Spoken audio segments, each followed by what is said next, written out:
اللہ فرماتے ہیں ادعونی مجھے پکارا کرو، اللہ جی پکاریں گے تو پھر کیا ہوگا؟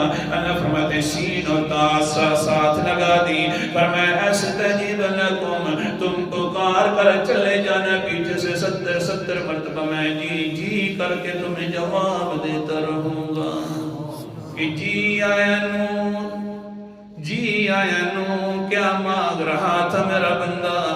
میں اپنی طرف سے بات نہیں کرتا، دوسری بھی بات سن لو، پھر حدیث سناتا ہوں۔ قرآن مقدس کا بعد سورت کا نام سورت رعد ہے۔ کن ہستیوں کو پکار رہا ہے انسان؟ دیکھ تو صحیح نہ اس ہستی کو چھوڑ کر، حالانکہ لہو دعوت الحق، خالص پکار ہے تو صرف اللہ تعالیٰ کا حق ہے، غیر کا حق نہیں ہے۔ المدد کرنی ہے تو صرف کس کو کرنی ہے؟ اللہ اکبر کبیرہ۔ یہ خالص پکار والا حق جو ہے صرف لہو اسی کے لیے۔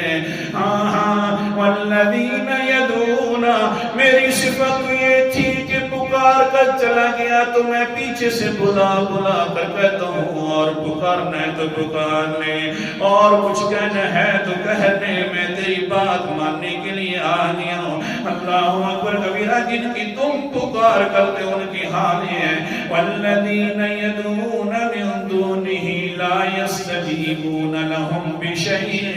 آیت نمبر 14 کی تلاوت کر رہا ہوں۔ جن ہستیوں کے یہ لوگ پکارتے ہیں یہ کبھی جواب نہیں دے سکتے، کیونکہ سنتے جو نہیں ہیں، جواب بھی نہیں دے سکتے۔ ان کی مثال تو ایسے الا کباسط کفیہ الی الماء لیبلغ فاہ وما هو ببالغ وما دعاء الکافرین الا فی ضلال۔ ایسی مثال ہے کہ کوئی انسان کنویں کے اوپر کھڑا ہو جائے، اپنے ہاتھ بھی لمبے کر دے، کفیہ کباسط کفیہ، ہاتھ لمبے کر کے کہے اے پانی آ جا میرے منہ میں داخل ہو جا، لمبے ہاتھ کر کے، دعا بھی تو لمبے ہاتھ کر کے کرتے ہیں نا، لمبے ہاتھ کر کے کھڑا ہوا ہے، کہتا ہے او پانی آ جا، پیاس لگی ہوئی ہے میرے منہ میں آ جا۔